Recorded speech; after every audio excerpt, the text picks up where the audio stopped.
I have had a deep connection with animals my whole life. And one of the things that I tell people about how to best connect with your animals, because I truly believe that everyone can do this, is to let go of the old concept of a species hierarchy. Traditionally, when my clients ask me the best way to connect with their animals, I tell them that they must see them as equals, because it's not a pet owner relationship. Animals are part of our family. We are an interspecies family. My name is Sigrira. I am an Atlanta-based animal intuitive, and these are my insights.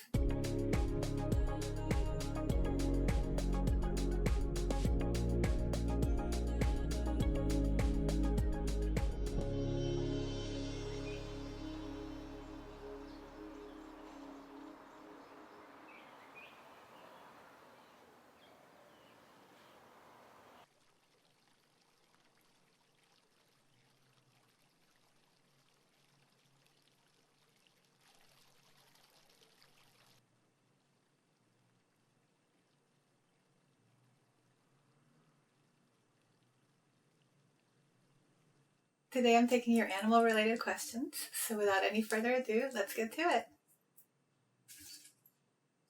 What is the first step to communicating with my pet? See your animal companion as a complete equal. The reason that I use the word animal companion is simply because I feel like the word pet has some connotations to it that are a little bit old-fashioned and not quite reflective of the animals being part of our family.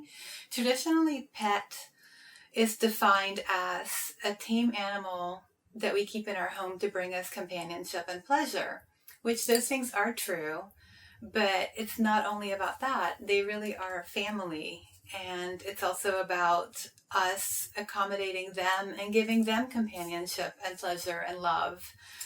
So in terms of communicating with them, a big part of it is realizing that it really, in this new paradigm where there is no species hierarchy, equality plays a really big role. It's really about us sometimes accommodating them. It's not always about expecting them to fit into our needs. It's about understanding where they're coming from. And when we can see it from that perspective, where we're really giving them a voice or allowing them to have a voice as a complete equal family member, then we're at a point where we can actually start communicating. That's where it all begins. So with that in mind, the very first step, once you are able to see each other as complete equals, I say drop into your heart. And what I mean by that is normally we keep our consciousness we think of our consciousness as being in our head or in our brain. So instead of imagining it there, actually envision it sort of dropping down into our heart. So that's where we feel we're coming from. And then see your heart connecting with the heart of your companion. If you imagine a beam of light, and it can be any color that you intuitively feel your animal would love, and then send your love on that beam, and then they will receive it, and then allow for them to respond to you in the same manner.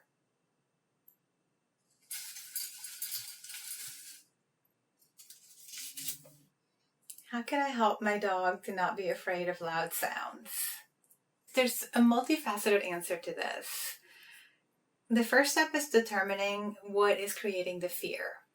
Do you have an animal that had experiences in their past that might have frightened them, or any kind of abuse or anything like that?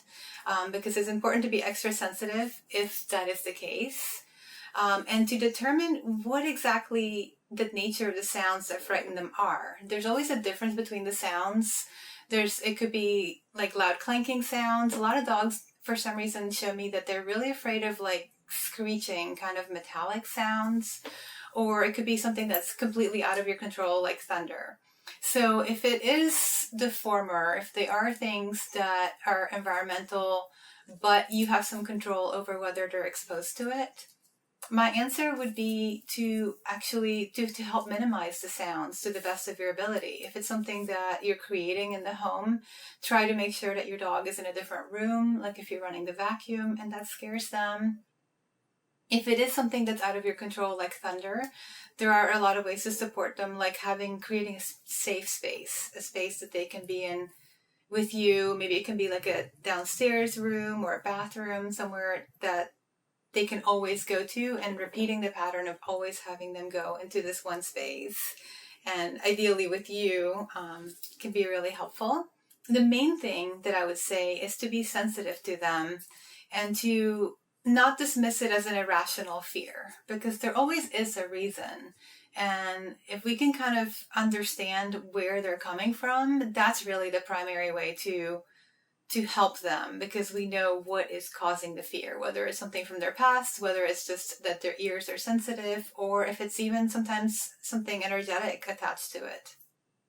My cat is unpredictable. One moment he's cuddly, and the next he's skittish and frightened. What gives?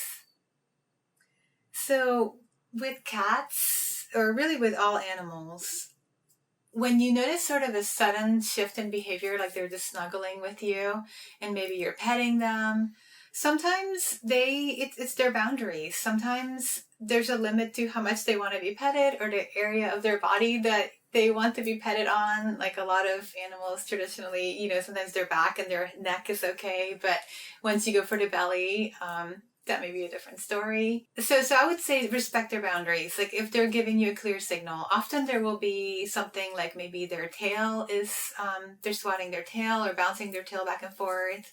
They might put their ears back. There's physical ways that they can show you when they're sort of done with being petted. But if you're referring to your cat always being maybe a little bit sensitive or extra sensitive, to me that could be an indication that, and not just for cats, but this could be an indication that maybe your animal has not been a cat, or for many lifetimes.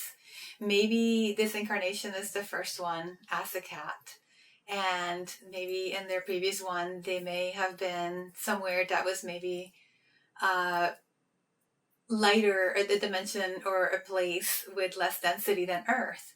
So then when they incarnate here, it can actually feel very dense, and a lot of times sounds can feel extra loud, and even just the energy can be hard to deal with. So these are really special animals, and they do incarnate in all different species. But if you have one of these animals, I refer to them kind of as star or starseed animals. It's important to take extra care to really create an environment for them that makes them feel extra safe and supported, to shelter them from external sounds, to make sure that they're not forced to interact with people unless they feel entirely comfortable, because they're going to feel extra exposed with the energy that's coming into the home. Other than that, really pay attention to what it is that your kitty is showing you, because a lot of times the things that are making kitty extra frightened or sensitive may be things that they also want you to maybe consider avoiding for yourself. Do animals get sad and grieve? Yes. It's really hard to watch animals grieving. They form bonds just as we do, and when they have another animal companion in the household pass away or cross over, they, especially if there's only one left, they will definitely show signs of grieving, and they will feel it very deeply. Sometimes all they need is extra love, extra attention. I would say if you can get them like a heated animal bed, sometimes that can, because they'll miss the physical warmth of their companion. They may realize on some level that their friend or their sibling is in the light. They may even see them visit in spirit, but there's still that physical connection that they're going to be missing. So support them the best you can in that way.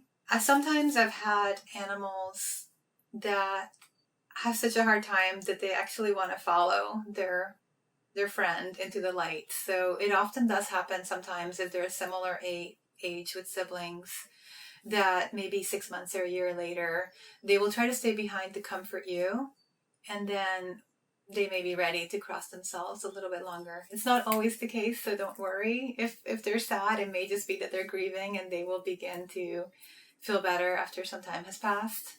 Your companion also will feel your grief when one of your family members has crossed over. they will do their best to comfort you. They're just as aware of your emotions as you are of another person that you care about. Is it a good idea to invite my companion animal to join me in meditations? So that is a big yes, in my opinion. I feel like I've seen a lot of literature that actually advises against this. I feel like it always says that you should close the door and make sure that nobody else is in the house and not let any companions in.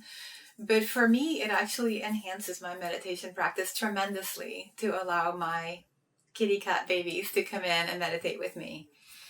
There's two different things that I do. One is I just love having them physically present, and they may not necessarily be participating, but they will just be sitting on my lap or being in the room, and I feel like they energetically actually hold space for me. The second option is to actually invite them into the meditation energetically. And this is something that I often do with animals that have crossed over, like my two cat sons that are in spirit, very often actually join me in visualized meditations.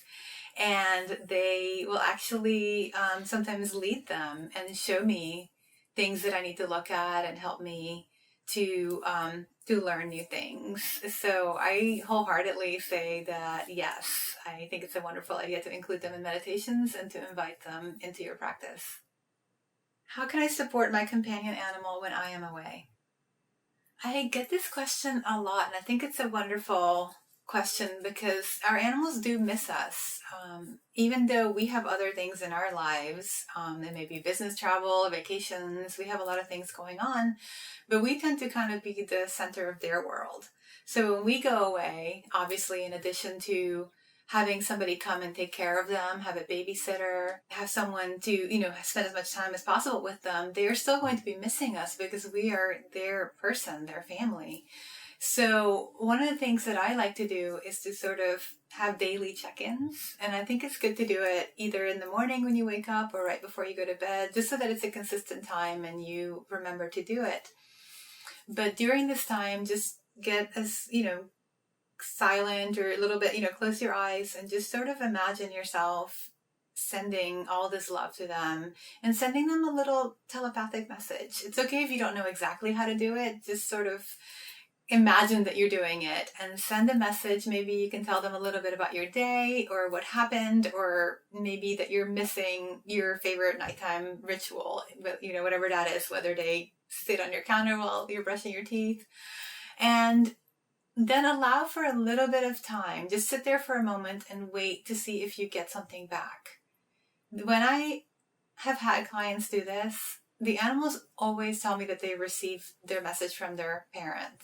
They're not always sure if the parent can tell that they've sent something back, but they always do. So it could just be a feeling of love. It could be a feeling of peace. And, you may actually get a phrase or a word, but more than likely it will be a feeling. That's the most common response. And it really means a lot to them to actually have you just tuning in to them when you're away. In terms of energetic or telepathic communication, there really is no difference between whether you're doing something physically in person or whether you are doing it long distance. One of the reasons that I do most of my sessions remotely is actually because it helps me to not have the distraction, because I love animals. So if I have a little dog or cat or rabbit, in front of me, I really want to play with them and snuggle them. And it makes it almost a little bit hard to concentrate on asking the questions and receiving the answers. So when I'm doing my sessions, I'm actually normally sitting right here, and I can just be focused entirely on them without any external distractions, and then both receive information from them and send them energy healing. So it helps me in that way. Is communicating with animals in spirit any different from communicating with human spirits? No. In my experience, it's actually exactly the same. I just choose to communicate with animals because I love it, and I actually do sometimes in sessions have human spirits show up as well. When I do a session, I typically call in, I connect not only with the animal, but I also call in their guides and their higher self or oversoul, whatever word you prefer, as well as the guides of their human companion. So occasionally there will be a sprinkling of human-looking spirits in there, along with all the multidimensional guidance and everything else that shows up. And I just don't typically focus on them too much unless there's something that's incredibly relevant to the session with the animal or to assist the animal. Can we communicate with wildlife energetically? As we can with our animal family members. So yes, we can. The only difference is that your animal family members are very much attuned to you, and very often they even have incarnated to be with you, and they love you, and you already have that deep soul bond. Whereas a squirrel in the backyard may, they're going about living their lives, and they may be peripherally aware of you, like maybe you offer them food or, something like that. But they are not necessarily soul bonded or connected with you in a personal way. So they're not going to be automatically sitting there just waiting for you to communicate with them the way your companion is. So it is possible, yes, and I have done it. And especially if you feel a strong kinship with a particular animal, definitely. What I would say is that rather than just trying to go out and randomly communicate with wildlife, I would consider maybe which particular types of animals resonate with you very strongly, because those may be the ones that you have a connection with.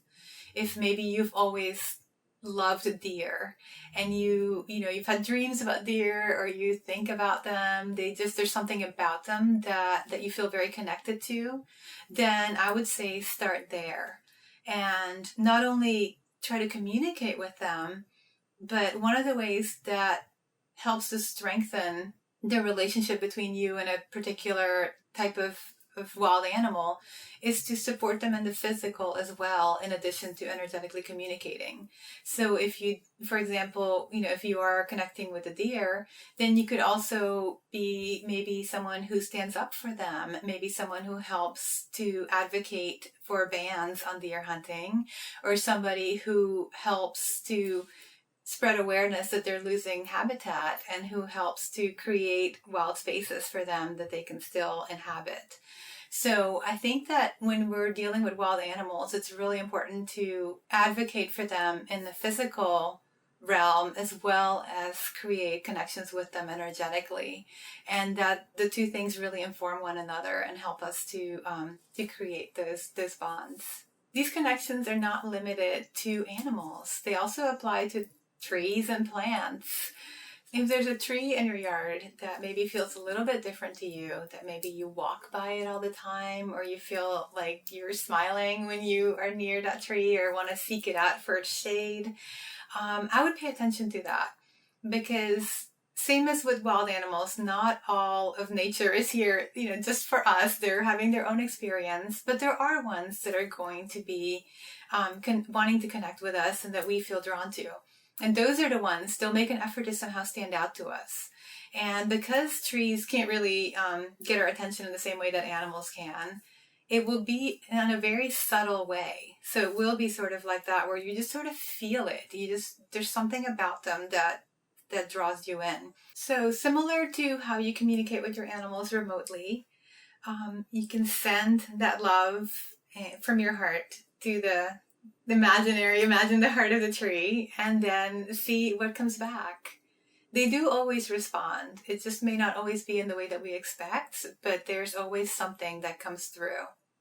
What does it mean if one of my spirit guides looks like a dolphin? I love this question, because spirit guides are not all human. They don't all look human. When I call in spirit guides for a session, there's a vast array of multidimensional beings that shows up. And yes, some of them do look human. They may be ancestors or relatives, but then there are a lot that look like animals. I would say if yours specifically is showing up as a dolphin, some of the possible reasons for this could be that maybe you've had other incarnations as a dolphin, and maybe that's something that's important for you to acknowledge in this life and to connect with in this lifetime. There are also dolphin-like beings from other star systems. I believe the Sirius star system and probably many others that I'm not aware of. They have many aquatic type beings. So that's, if you feel drawn to the stars or to that type of thing, then that might be worth looking into. As I said with the other wildlife question, if you have a dolphin guide, it may be connected to something that relates to your purpose here on earth in this particular incarnation, where maybe you are playing a part with connecting with real life dolphins and helping them, and doing anything that you can to assist them and advocate for them. How can I support my animal kid energetically? So there's animals have a lot of the same energetic needs that we do. They have, chakras the same as us. They need their environment to support them energetically. So one of the primary things that I recommend is clearing your space, because even though you leave and come back, many times the animals are at home a lot more than you are. So they are, if the energy is not as sparkling as you would like it to be, they are stuck in it all day. So definitely clear your environment, and that can be done in many ways, with intention, with sustainably harvest Palo Santo, with incense. You can use crystals. Crystals are really lovely. A lot of animals love crystals, and in this case, I would suggest that you consider choosing ones based on your animal's energetic frequency. And what I mean by that is, if you have animals that are especially grounded, like your animal feels like they are very much just connected to the earth, and they incarnated wanting to really be super, super connected to earth. Like you have a dog that really wants to dig in the dirt and roll in the mud.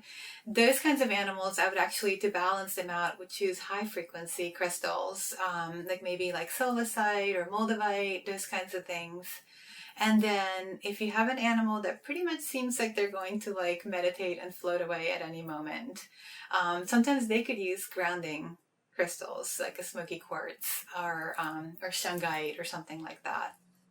I'm really struggling with grief since my animal companion passed away. I feel so lost without them. What can I do to connect with them? I'm so sorry for your loss. Losing an animal is just as devastating and heartbreaking as losing a human. In some cases, it can even be a lot harder, because we don't always share all of the intimate, everyday rituals with humans, with friends and family that we do with our companions that sometimes do everything with us.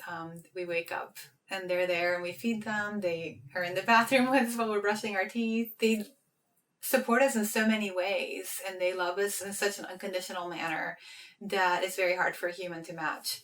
So one of the things that is hardest about losing a companion is that, ironically, when the grief is incredibly dense at the very beginning, when it's very fresh, and that's actually when it's hardest to receive their communications, because you're operating at a frequency that is much lower in density, and they are basically in the light. So it's a bigger contrast between the two. So it's hard, because that's when you almost need it the most. But what I find is that as the grief lessens a little bit, that's when you're able to receive their communications. And they do tell me that they try very, very hard to give you signs and to let you know they're there. I recently was talking to a dog that had just crossed over, and he was doing his best to make a lot of give a lot of water related signs. He was sloshing the water in his old water bowl, and there were like water sounds in the home. It's not always that dramatic. Sometimes it's just going to be feelings. They'll give me a feeling, like if it's a kitty, that they're basically purring into your heart. There's not much I can say that will help with the actual grief, but the best thing to help is to just stay open and to know that they are there, whether you're feeling them or not. They are there for you and trying to help you through it. Is it possible that my cat is seeing spirits or energy in our house? Yes. In my experience, most animals are much more sensitive to energy, like spirits, than many humans are. So it's very much possible. I think the important thing to consider is whether these are welcome energies in your home. So if it's maybe the spirit of another companion that crossed over, that's a lovely, happy thing, or maybe a human relative that you love. Sometimes they will let you know by, you see them looking at a spot off in the distance. Sometimes they may even like react, like bark or do something when the spirits are there. I think as long as it's something that's welcomed and they're beings that you want in your home, it's totally fine. And you can actually even take your cue from your companion so that you know when you're receiving these visitations. If your animal seems distressed by any of the spirit activity in your home, that's when you want to pay attention and make sure that you're setting up really strong boundaries so that you don't allow anything in your environment that's not in the highest good for everyone that lives there. Do animal companions need end-of-life medical treatments? So I think this is one of those that's very individual. It's very unique. If you're referring with medical treatments, if you're referring to things like surgeries or chemotherapy or something like that, I would always ask the animal what their preference is, because it really varies. Sometimes they do want that type of support, and then sometimes when they're older and maybe they've been through a lot of surgeries and sometimes they're just tired and they would rather just enjoy the time that they have left without that type of intervention. If you're referring to actual assistance, like support in terms of like euthanasia and helping them cross over, again, it really depends. I would just really make sure that you ask the animal and get permission from them. And sometimes they do want help. Sometimes they want pain management. A lot of times they ask for pain medicine or pain medication until a certain point. Some animals kind of try to power through and they want to have as much time with their humans. They want to just squeeze every single little drop out of it. And I know that can be really hard for the humans sometimes. But do your best. I would say do your best to honor what they want, even if it is hard, because it's worth it to have that time together. Of course, if it gets to a point where it's too painful, maybe time to have a talk with them and tell them that you really are okay with allowing them or letting them go. A lot of times they are more worried about you rather than worried about themselves, because they tend to have an understanding of what's coming. They understand what crossing over means and that they're going to be in the light and be okay. Often they're really more worried about their humans. So that's really a conversation. That's a whole nother conversation, but I really would say it's very individual, but definitely offer them support so that they're comfortable at the very least. What is it that makes dog and cat personalities and energies so different? And what makes you choose cat companions over dog companions? I think this is a really fascinating question. Of course, all animals are completely unique, but yes, I do notice that there are certain species patterns energetically that I notice, and there is something about the collective species sometimes that resonates with some people in certain ways. I think I talk about it a lot with horses because I tend to feel something really specific from them. This is one of those where I feel like human language words fail a little bit. It's really very much an energetic feeling, and I don't know that I can put the words to it, even though I love this question. What I would say is that, or I will say, since the second part of the question was asking me why I chose to have cat companions or cat children right now, the first part of my life, I was actually surrounded by dogs. The dogs were my sisters, and I actually had just about a lot of different animals around me except for cats. I had dogs around me and goats and chickens. During that time, I think I needed that dog energy, and it was just something that was very resonant for me. So I feel like whichever one you feel drawn to is the type of energy that that you need, or that's ready for you, or that you're ready for. It's very strange because now, even though I identify so fully as an interspecies cat mom, I really only became a cat mom when I was like 22 or 23. The whole time before then, it was just dogs. And I do love them all equally, but I identify very strongly with being a cat mom at this point in my life. Do our pets that have crossed over reincarnate into pets that we have at a later time? Animals are able to reincarnate, and they can really incarnate into any form that they wish. They're not limited to being the same animal or even another type of animal. Sometimes animals may reincarnate as humans. An animal could come back as your human baby if you have one. Or sometimes, I'm also being told recently, a lot of animals choose to sort of stay in the light for a while and almost act as a spirit guide to their people. So that's another thing that happens.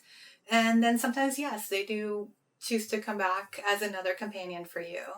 So they have a choice in the matter, just as we do with incarnating. And then they also, another thing they tell me is that they sort of look for optimal ways to come in. So if you are somebody who maybe travels a lot and really doesn't have a way to support having an animal companion in your home, they may choose to not, come in and do that at that moment. They may wait until a point in your life, maybe in 10, 20 years, when you are able to have that happen. Or they'll find another way to come in. Like I said, they could come in as a human, or they could simply guide you from where they are. Many animals also talk to me about with their soul connections that they have with their humans. They often have had other incarnations with those humans where maybe both of you were animals or both of you were human. And I'm talking about incarnations in a linear way because it's a little bit easier for my human brain to wrap around it, even though it's technically all happening at the same time. So not only is it possible for your animal who crossed over to come back to you in this current life, but it's also very possible that you've had past lives together where you were either animals or humans together. What is the best way to help animals through a huge change, moving, family members moving out, etc., especially with the huge routine change that comes with it? So I think even just asking the question is wonderful because it shows that you are conscious of of what your animals are feeling and what their needs may be. Moving can be very stressful, not only for humans, but obviously for animals as well. I think this is one that sometimes varies from species to species. Dogs tend to associate their feeling of safety primarily with their human. So for them, moving house is not going to be as much of a big deal as long as their bonded humans are there with them. Whereas cats tend to associate a feeling of safety with their territory, which is their home. So for them, even though as much as they love you, when you're in a new territory, it's going to take longer for them to adapt to feeling that the new home is entirely safe. For them, I would say if you can have something like a carrier or something enclosed that maybe has this sense of their original home, and then maybe have them in a smaller area first, like have them create a room before all the chaos happens. Create a room in the new home that's going to be just for Kitty, that's going to be the safe zone, and then gradually expand that territory after everything's moved in and there's no more loud noises or anything. At that point, you can kind of let them explore other parts of the home, and always knowing that they have this one room that they can retreat to. With dogs, it's going to be harder if it's a family member that they're very close to that's moving out. So if possible at all, I would have, maybe if you can have that person visiting, that can help. In terms of the routine changes, that's definitely a challenge because routines are, it can be something that they get very tied to. So I think it's wonderful how you're just already recognizing that they have their own needs, and but the solutions themselves will be very individual and it'll be very specific to the exact animal and to their situation. So always remember that you can always connect with your animal heart to heart by dropping that into your heart and then communicating with them that way. all communications require the understanding by the person communicating that who you're communicating with is a complete equal, whether they are an animal or a tree or any type of being. So it's especially important to really understand that the traditional species hierarchy is an outdated model that's human-centric and really no longer applies. When we approach communication from a standpoint of complete equality, that's when we're really able to connect heart to heart. It makes the lines of communication so much clearer. All beings, all animals have their own needs, their own their own emotions, their fears, their energy, their soul path. They're really like us. They are souls having a physical incarnation, and they are able to choose to have these incarnations just as we are. They're not the same, but they are equal. And I really feel like that's the most important part, the most important takeaway in terms of learning to communicate with your animal or with any other being in nature. Animals benefit from Reiki as much as humans do, and they are able to discern the different rays, the different colors when they're receiving Reiki. And as a thank you for joining me today, I would like to offer a 5-minute Reiki session for your companion, which will be at the end of this recording. It will be a recorded session that you can play back as often as you wish, and it can benefit cumulatively. My name is Sigrira, and you can find me on sigrira.com, and I work remotely even though I'm based in Atlanta.